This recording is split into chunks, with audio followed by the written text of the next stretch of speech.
Welcome to Baseball Biz on Deck. I am Mark Corbett, your host, and with me today I am Mr. Ryan Woodward, a fellow Kentuckian, also a gentleman who not only loves the game of baseball, but has done so much as far as promoting the game with women. He's also project coordinator with the International Women's Baseball Center. Oh, because I know you guys do so much with the history of the game and yet still bringing the game to a lot of young people too. So before, I really do want to talk about the Women's Heritage, Baseball Heritage Trail. But before we can do that, I'd like to hear a little bit about what you guys are doing. I looked on your website as far as upcoming events. We are forever on the verge of announcing big deal events. But as you know, with a lot of things, a lot of times they just kind of happen. You get very short notice. How about if we do this? And you're like, okay, we got to do it. So what we normally do, education's like at the foundation of everything that we do. So that's really what we focus on. We do a lot of our big goal, of course, is we are building a museum here in Rockford, Illinois, just to tell really the whole worldwide history of women in baseball. We have a lot of people are so focused, and rightfully so, on, what they've learned from a league of their own and then celebrating the women's pro league in the 40s and the 50s. But the story starting decades before that, and it has continued decades since that league. And that's what we try to celebrate at IWBC. Every day. We do this a number of different ways. We host a lot of virtual events. We have a virtual conference in September every year, which is really great.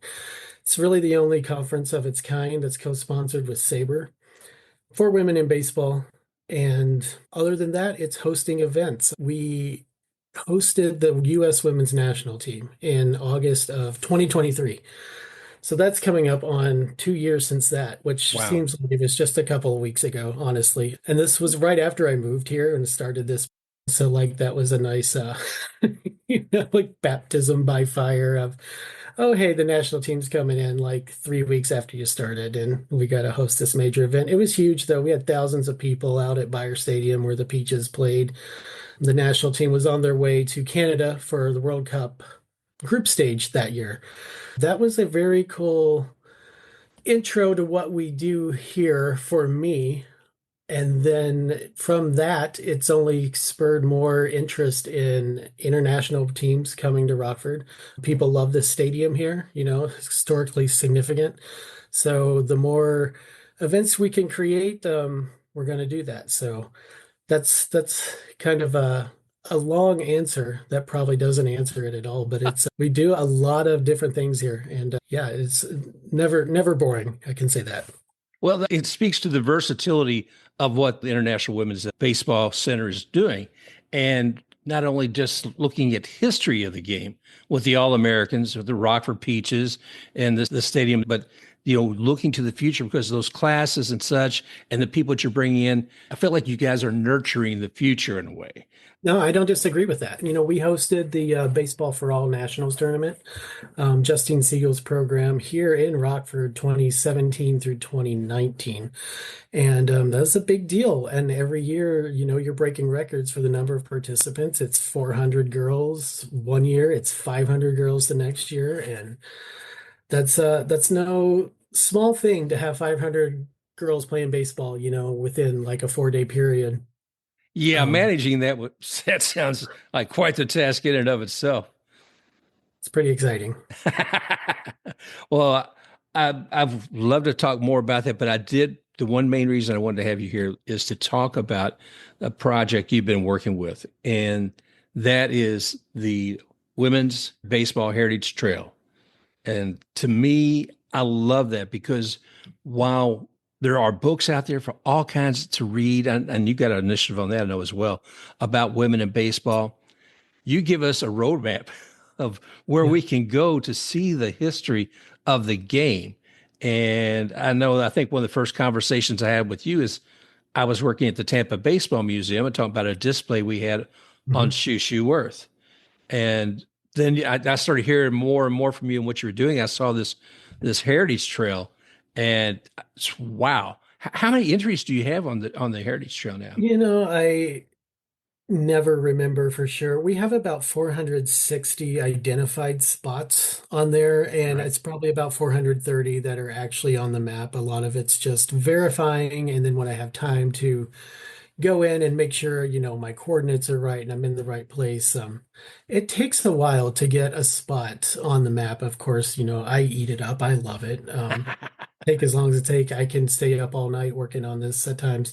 Then you get busy, you have real jobs and real responsibilities that get in the way, but it's been a fun project. And yeah, I remember us talking about Tampa being on there, and it is on the trail because that's a place to engage with women's baseball history. So it's full of things like that.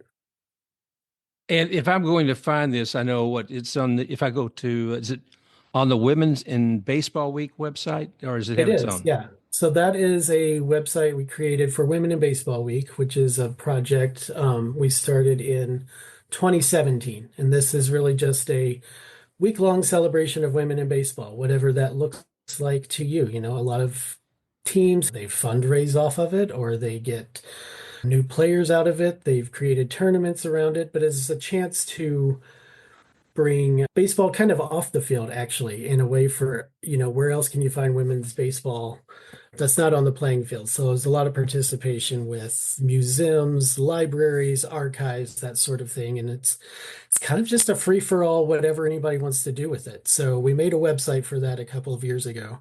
And then once we started the Heritage Trail, it was the perfect place to stick that um, feature. So yeah, you can find it at womeninbaseballweek.org or just WBHT for Women's Baseball Heritage Trail.org. We got a nice short link for that. Get you there a lot quicker than having to type that whole thing in. We'll make sure we put that in the notes too, so folks will be able to find that. But I was fascinated to see how many places that you do have on the map, and so I brought it up. I thought, okay, if I'm going to go from here to Ohio, from Tampa to this up there with you guys, I thought, what are the stops I would see? And it is amazing because basically you're given a map of the part of the country where you might be traveling, and then you have the sites that you can select one by one to see, if it's something that of interest to you or just to know what's going on there. So let's see from here. I'm trying to see. You've got I was like stops in Daytona Beach, I believe. Stops. Oh, I love this too because not only you don't give just necessarily the city, you actually give coordinates. I guess longitude and latitude here, don't you? For some of them, most of them, yeah. Yeah. So, I mean, I'm looking at if I'm heading up north through Florida, I see Mary Wisham Park. I see in Daytona, I see Rachel Robinson marker at Jackie Robinson Ballpark. If I head over to Tallahassee, there's a state library and archives of Florida, with some things about the All Americans as well. But all through my trip north, I would find many of these different locations. So I think it's pretty cool if you've been on school break or if you haven't yet. This is I think a good place to start to find some history for your family along the way.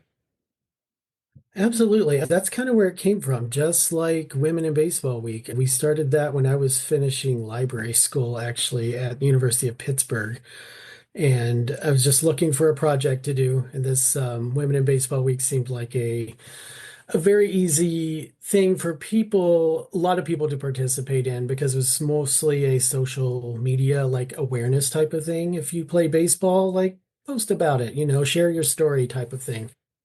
Because I'm coming out of library school, some things are important to me, like access to information, preservation of history, this idea of lifelong learning. And actually, I had talked with Leslie Heafy for years, like years ago, about it's just this vague idea of wouldn't it be cool to just have a list of every ballpark named after a woman. How many can there be? Who knows? Nobody knows. So start keeping lists like that. And then you get into, wouldn't it be cool if there were a map to like show you where historic sites were? And that's nothing new. Mapping projects are nothing new. Historical markers are nothing new. But it's this idea of collecting all of those things within a very specific kind of criteria. And that criteria is just how is this related to women's baseball? And putting them in one spot. I think they're just people like us. There's a lot of them who go to library school who just like they like making lists, they like order to things like that, they like collecting things, and this is a collection project. So yeah, it's been like the most nerd fun I've had ever setting up this whole trail. And it's a pretty basic, it's a WordPress website, it's got a Google Map plug into it. It's not fancy. I've had help with that because I'm not the most amazing with technology, but what I am amazing at is again staying up all hours of the night, going down rabbit holes of just I never knew this, of finding new things. Is this worthy of going on the map? Yes, it is.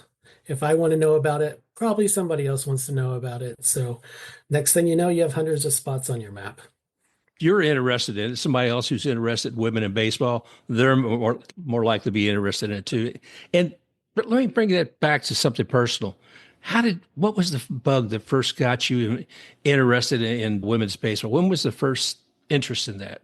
It's really weird to pin down. The easy answer is A League of Their Own. Most of that was filmed in southern Indiana in 1991, and I was living about 30 miles away from most of the filming locations in western Kentucky. So this was a big deal when Hollywood would come to Kentucky, Indiana to film a movie, Oh yeah. especially 30 years ago. But before that was just a fascination with World War II. I don't know where it came from. I've been into it since I was 8, 9 years old, just the enormity of it, how many, world-changing events occurred, in a short amount of time.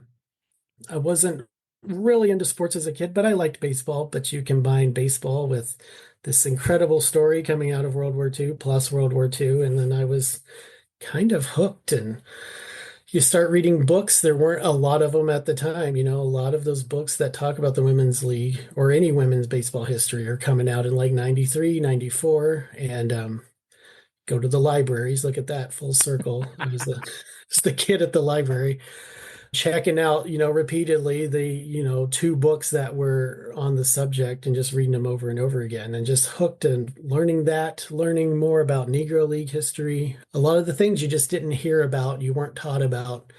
And then that leads to, just wanting to, how do you preserve that? How do you share that with people going forward in new ways? Of course, in 1993, we wouldn't have thought of probably a map on the internet to look up women's baseball sites. So just right time, it's the right Yeah. evolution for all of this. Once we started, though, I envision more of just a resource for users, and you can file this under kind of creating the things that you want to see in the world. If you don't see them out there, Yeah. then I guess you have to do it yourself. And that's kind of where this was. I think this is a good tool for a wide range of users, whether it's students or researchers or just the casual baseball fan. And this is where the timing comes in again because we are really late into this spring of 2022. We're coming out of pandemic a little bit. It certainly wasn't over, but people were, I think, itching just to get outside again and go see stuff, but maybe at a safe distance and, kind of on their own schedule with their own space. So, yeah, I started seeing a lot of comments of, well, I'm going to Chicago. Is there anything to see in Chicago about women's baseball? Different Facebook groups or online and things like that. And it's like there should be something that tells people what they're looking for. So it's one of those things like you can argue that the idea of this happened a long time ago, but then it just all kind of fell into place. And oh, this is an easy project to do to accomplish all of these goals. Well, I think you hit it too. It's the timing of how things evolve. We could have had this great idea 30, 40 years ago, but when the technology kind of caught up with the concept and being able to actually implement it, and I won't call it easy, but it's simplified with something like using WordPress and other folks as well to do some of this work. But it has given us the opportunity to share more, and you guys are doing a wonderful job with this on the women's baseball heritage trail. So thank you for that. I do want to know, do you have a couple of places on there that you said, I am so glad I went there? that you said. And if I had to tell somebody three places to go, or even what's your favorite? Is there one Oh, favorite favorites. place? Yeah. A lot of my favorites I haven't actually been to. I haven't been to most of the sites. When I started it out, I just started with a spreadsheet and I just started listing things I'd been to or that I knew of. So initially it was a lot of all-American sites, stadiums they played. Again, I was living in Pittsburgh when I started this, and the A League of Their Own TV series had filmed there the year before. So instantly had, just a ton of spaces to add to it, which looks cool. So we launched it, with I think 200 sites, and that was going to be good enough if that's all there were.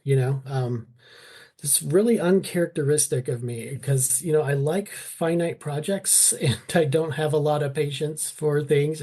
When is this getting done? Because I'm easily distracted or I'm on to the next thing, and I just, I want to get a lot of things out of the way. But this was, there were no set goals with it. It was whatever it is. It's always as updated as it can be because, we'll add things. There's always the possibility to add more. But after that initial launch, just started thinking more broadly of content. And then you got to thinking things like grave sites. And then you have women who play baseball who incorporates baseball somehow on their grave markers, right? Or their headstones. And it's like the idea came to me like, what if you were just randomly in one of these cemeteries and then you saw that? What does that logo mean? Why does this woman have a baseball player, on her thing? That's gonna, cause you to look into it, right? And educate yourself. And how are cemeteries educational? Well, yes, they are. So then you start looking to other things, online only sites. How many halls of fame are just online? There's a lot of content out there, and we include that in the map. Even if there's not a physical location, I try to have it correspond with a physical location. But so much content and educational content is, online only. Same with archives. So much of museum and library archives, especially, are online. So there's a lot of ways to engage with the trail. To answer your question though, I love finding out anything from Kentucky because that's where I'm from. Right. And there's a lot of limited opportunities probably there historically for women in sports, as there are everywhere, but then it's Kentucky. So, it's hard to find things. But I think there's like 7 or 8 spots on Kentucky, and I love it. And they are grave sites, they are historic markers, they are fields named after women. And it's very representative of what the larger trail looks like. I love anything with Tony Stone. I think Tony Yeah. Stone was just an American treasure and hero. And you'll find stuff from her really all over the country, which is super cool. But lately, it's anything I had never heard of before. Again, these late night deep dives into, you change this is getting very nerd librarian talk, but you change your search terms when you're just looking up things. What if instead of women in base, what if I said women and baseball? And what if I said history marker instead of historical marker? All kinds of new stuff comes up. So one example is her name is Nellie Twardzik. I hope I'm saying it right. Nellie Twardzik Thompson. And she was the first girl, as I understand it, to play baseball, varsity baseball in Massachusetts. Maybe the first to play varsity baseball anywhere. This is 1935 in Massachusetts. And so she's inducted into the High School Hall of Fame. There's a park Wow. named after her. And those are two spots that we have in Massachusetts. And never had heard of her before. And what an impressive, valuable thing. And then to see that. And then if you're it's not just for girls, you're anybody, can inspire anybody. You see that, you see what she maybe had to overcome just to play baseball in 1935. And yeah, that's going to be some impact in your face, maybe in a different way than some of the other spots would do. I am encouraged by all that you put together. It's the time you put in, but also the places you were talking about. And you mentioned Tony Stone, and she's kind of a favorite of mine too, because I always think of how she came into baseball from my limited perspective. I always think of the Indianapolis Clowns. I think that the color barrier is being cracked open and Jackie Robinson moves up. Hank Aaron from the Indianapolis Clowns moves up. There's a spot on the roster. Right. And next thing we know, here comes Tony Stone with the Indianapolis Clowns. And with recent history, since the Negro Leagues are now part of Major League Baseball records, does that make Tony Stone the first woman playing Major League Baseball? You know, maybe people will Maybe. argue about that, which stats they're including and things like that. But I think even beyond that, she's an amazing inspirational figure who deserves to be celebrated. And however we can do it. It's interesting because we're talking about favorite spots, and then we bring up Tony Stone. There was an article I used because I presented on this at a conference last fall, and the article was called something like America Still Doesn't Put Enough Women on Pedestals. And the whole thing was just how we memorialize people in the country. And the was something like only 6% of US monuments feature a real woman as its subject. So out of every, statue, memorial, monument type of thing, only 6% of those were of real women. So it makes sense too. And it's kind of cool to see when we started Heritage Trail. I think there were two statues in the country that featured women in baseball. One was in Indianapolis, the Clowns. They have bust of Hank Aaron, Tony Stone, and Mamie Johnson. And then the statue that's outside the Hall of Fame of the All-American swinging a bat. And now, just like 3 years later, they just unveiled one, I think, of Monet Davis at the Louisville Slugger. There's a new one of Tony Stone in San Francisco, and there's one of Gertrude Dunn outside of Philadelphia at the I think it's the Delaware County Sports Hall of Fame.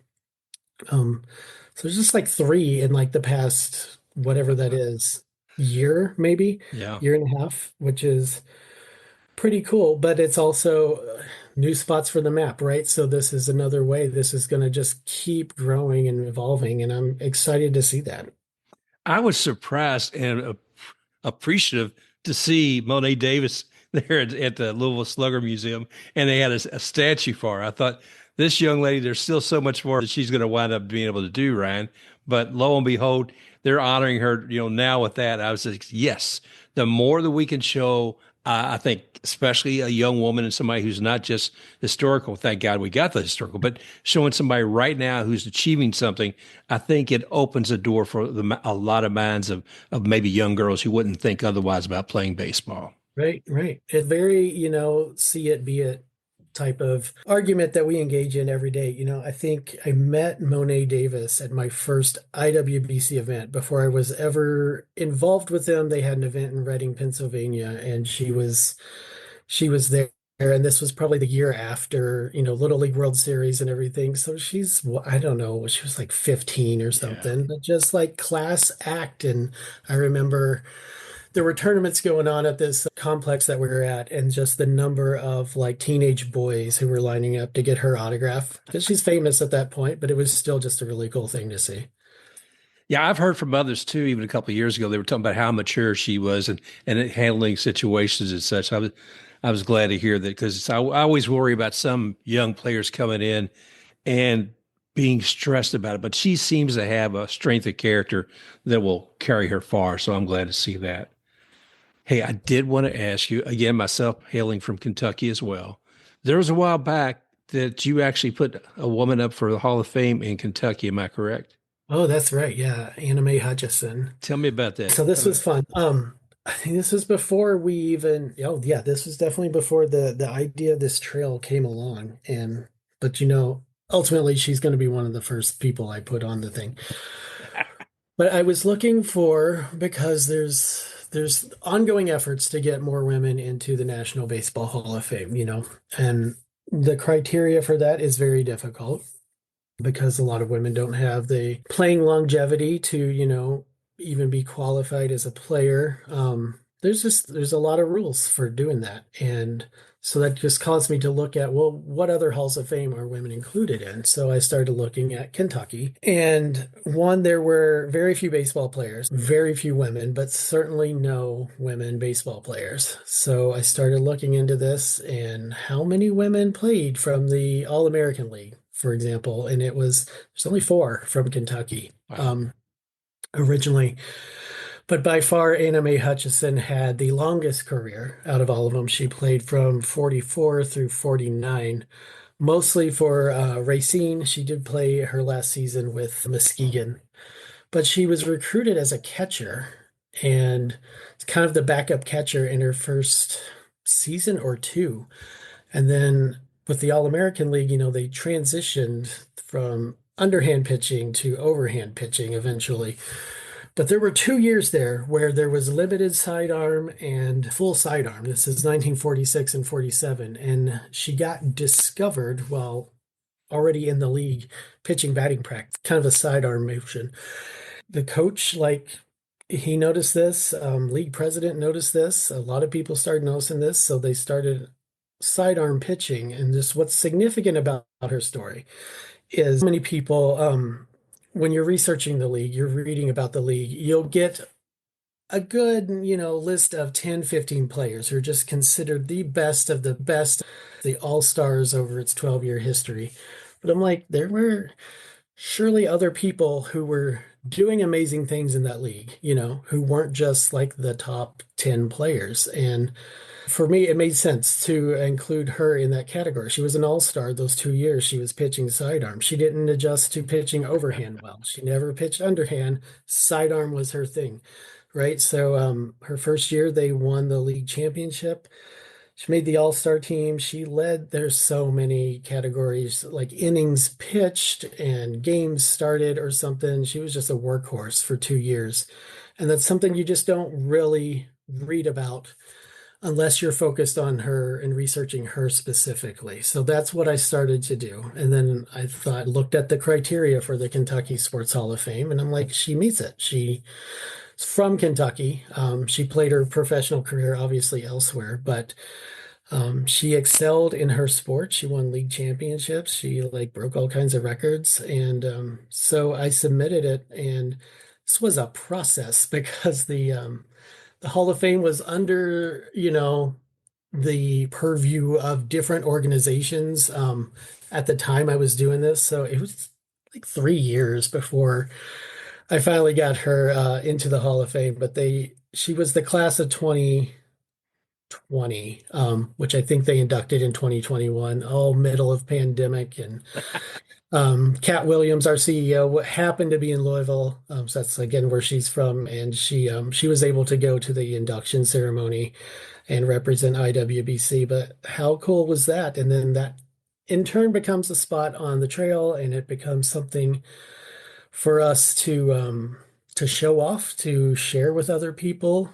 I'm not sure where the actual plaque is in Louisville, but anyone seeing that knows that there were standout women in baseball, as far back as 1946. And that's just part of our whole educational mission. So yeah, took a long time to make that happen, but I'm still glad it did. And I'm still talking about it. I'm still going to keep talking about it because I'm pretty proud of it. And I love anything that brings, attention back to the hometown, the home state. So, yeah. I'm with you, brother. I'm with you. I'm so glad you did that too. And like I said, myself, I'm trying to think how I first got ensnared into the whole thing with women in baseball. And believe it or not, it probably started with me working at the Tampa Baseball Museum and seeing the piece on Shushu. And I just wanted to start learning more. And the next thing I had never really realized the USA women's national team. And then, digging more also into the All-Americans. And the next thing I know, I'm interviewing Lois Youngins and Sousa Pay, two of the All-Americans. And my gosh, the history just kept flowing into me where I thought, I got to share this.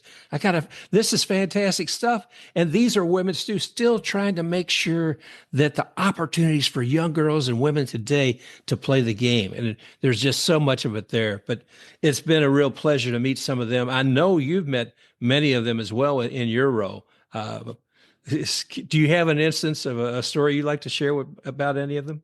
Well, one, I just want to say both Lois and Sue have spots on the trail.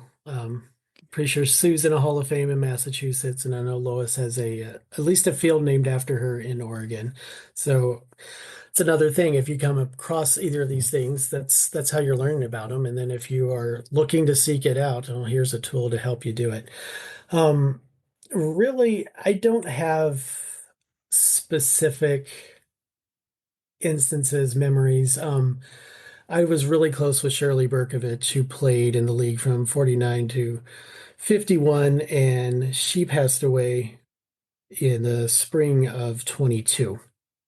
And that was kind of a kick in the pants, right? Because I'd been talking about doing this project, and we always have a theme for Women in Baseball Week, and Shirley's nickname when she was playing was Hustle. She's always telling people to hustle, people telling her to hustle, just, get it together and get to work. And so the theme for Women in Baseball Week that year was a year to hustle. And it was, a year for her, but it was a year to what are you waiting for? Get started on these things. Stop talking about it, start doing it, Thank you. because, you just there's no need to put things off, and you could be helping somebody in the meantime, in ways big or small. And so yeah, actually I have here, I mean, you can't see it, but we had some of Shirley's stuff she had left for us, and this came last year, but there's a big framed article of her from it's 1988, and it's when she was living in California. They did a local article on her, but it's all the newspaper clipped and everything. But I have it like right here on my desk, right in front of my computer. So she's kind of staring at me every day, and which is nice. Shirley was just like one of the most lovely people you could ever want to meet, but she's also kind of staring at me and making sure I get the work done all the time. But before that, July 2021, she and Maybelle Blair were in Pittsburgh, and they were visiting the filming location for the League of Their Own TV series. Right. And they had both been like advisors on that show. They were just there for like a day and a half, and they went and visited the set, and the next morning, they said, "Do you want to have breakfast? Because we want to see you." And met them both before, worked with them, obviously. And Maybelle was still up in the room, so it was just going to be Shirley and I having breakfast in Pittsburgh. And that's where she was from. She grew up in Swissvale, and it was just nice and kind of magical. And we were just together, and she was telling me stories about, her mother would give her a nickel or a quarter, whatever it was, to, take the train to Forbes Field, and then she would go and watch games, um, the early 40s at Forbes Field and things like that. And just baseball history in your face, but kind of no big deal. She's just telling you about like how she grew up and what neighborhood do you live in now. And that's close to where I grew up. And Oh, wow. it was really nice. And then, ultimately that's the last time I like really saw her and talked to her. And, but it's still nice. And a lot of this that I'm doing is still because of Shirley. And I know she would be hard at work on these types of things. So, like, there's no reason for me to not be hard at work on these things. So she's still there overlooking you and telling you to Yeah, hustle. literally. Yeah, I love it. Well, and you're honoring her with the Hustle Award, the Shirley Berkovich Hustle Award, and I think this year the recipient was Beth Greenwood, Yeah, uh, yeah, a young lady who we've also had the show in the past. And I love it. I mean, we're talking about a catcher, yeah. and catchers always get my respect, dude. You talk about hustle. That it is their job. They have to move quickly. That ball's coming in, and quite often you'll find that they are the glue sometimes who Right. kind of brings everybody together. So I think with what I know of the whole thing with the award, I can see why Shirley and Beth Greenwood would come together with what you guys did there. So Yeah, outstanding. a lot of people have said that, just how, because Beth is kind of a quiet leader, Yeah. she shows her stuff through her action and her hustle and her hard work, and she's got quite the resume for somebody so young. And the I think ultimately what she's done for next generation, boys and girls in baseball, anybody in sports, there was few people better or more deserving. So yeah, we're really happy to do that this year. Well, I'd like to come back to your education as in library sciences. Yeah. And you've got a sense of how that has worked with you in putting together everything else with the Women's Baseball Heritage Trail, but also a lot with what you were talking earlier on. You're saying, yeah, I read those two books about women's baseball, and those are the ones I kept rereading because there wasn't anything there now. There seems to be so much more, probably, I guess, maybe in the last decade. I've got the Isla Borders book I was reading recently. There's some stuff about Jennifer Ring. But what are a couple of books that you would recommend for people who wanted to learn more about women in baseball? Well, I absolutely do love Isla Borders' book. It's making my pitch. And I've talked to more than one person who says it was like literally a lifesaver, just because the things she touches on in that book and her whole perspective that she's sharing, it really speaks to a lot of people on a lot of different levels. So that's a favorite. I've done book clubs with that book before. Absolutely love that. So much. I have to go way back in Barbara Gregorich's Women at Play. This was another 1993 book. This would have been one that I checked out repeatedly from the library and just read it over and over again. It's such a great history of women in baseball. And she's since released her research notes for like different chapters of that book. Just content upon content and research upon research. I met her in 2010. This was a complete fan moment where I saw her in another baseball group online, right? And I'm like, it's like, Dear Barbara, hi, I'm a fan and I'm going to Chicago. And I was taking a trip to Chicago. And I was going to go out and, hit Racine, hit Rockford, hit South Bend, see all the All-American stuff for the first time, and museums, the sites, everything that's on my map now. Barbara was just, why don't we meet for breakfast in Chicago? And I was completely starstruck, but she is like the most down to earth, lovely person ever. And she has been a friend ever since. And honestly, she's sending me stuff every couple weeks for the trail Oh, wow. now, which is still, I'm still starstruck every time she emails me. Um, but there's a field in Ohio, and here's what happened at this field in Ohio in 1932. And did you know this and this and this stuff I did not know? And this is just high level research, and it's great content, and I need to get it all on the map. But just to have that type of support, I'm certainly not doing any of this by myself. Tanith Harley, who's in Australia, she's been a giant help for finding things all over the place.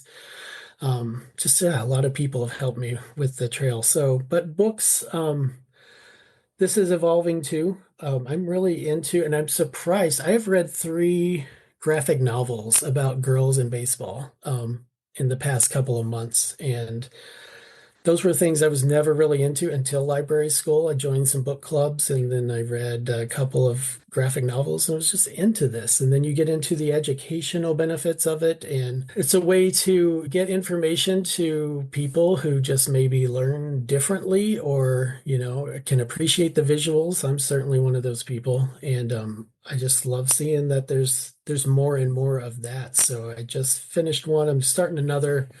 Read whatever's out there. Barbara's books have meant a lot to me. Like I Well, said, Isla Borders book. And give us um, give us a couple of titles of Barbara's books. so there's the Women at Play, Story of Women in Baseball, and the accompanying research notes. She has a novel too. She's on First, that predates that, about the first woman playing in Major League Baseball, which is a lot of fun.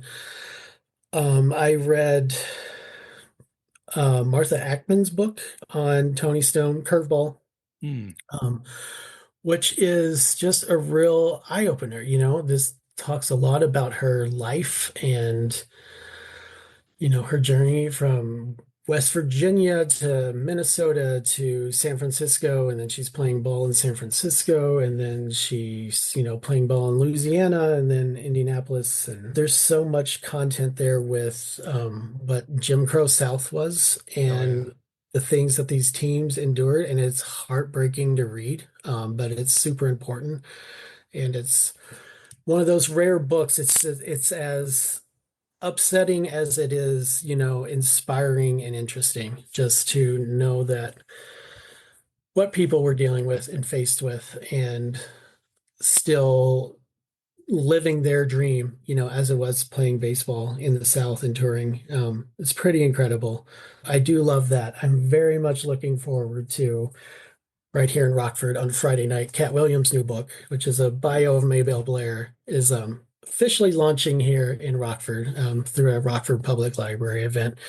And I haven't read it yet. I've been saving it, but that's going to be a fun event. That is going to be another important contribution to, the literature and the education that's out there. So there's no shortage of these things. I post lists a lot on my social media. You may notice they'll sometimes um, just where to find books in your local libraries, where to buy them. There's a lot out there, and there's a lot that's good out there. And I would encourage people to check out those lists and find the one that's right for you and which one speaks to you. We're talking with Ryan Woodward, and we've been talking, of course, about the Women's Baseball Heritage Trail. And Ryan, you've done so much. Can you again remind us where they can find out some of this information on either the IWBC or and the Heritage Trail maps?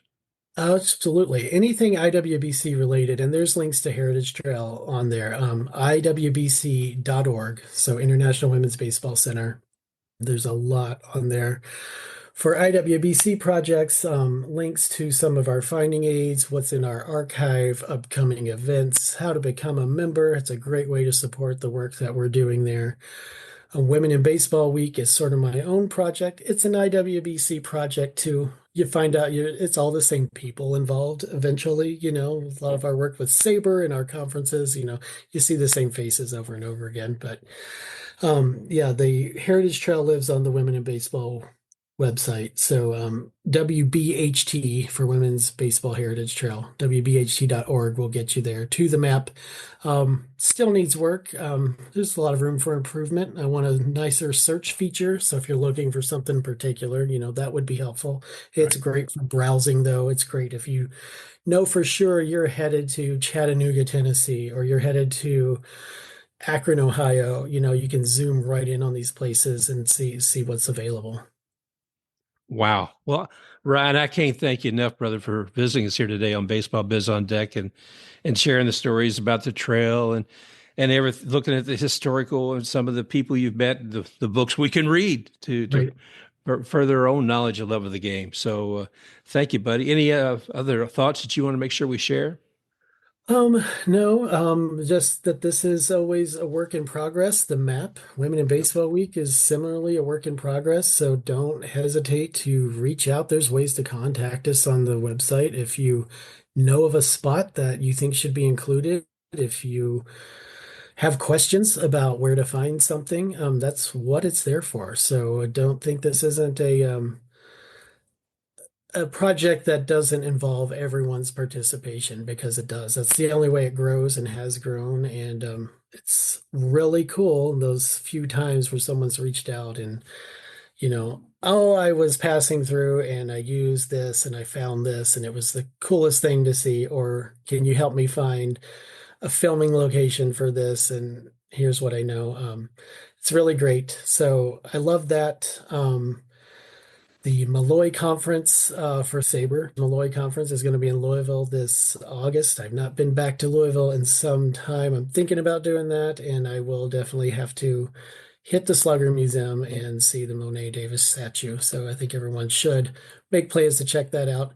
and make plans to come to Rockford anytime this summer if you're ever in Rockford. Reach out, let me know. I would love to show you around Byers Stadium. I'd love to show you what we have at IWBC.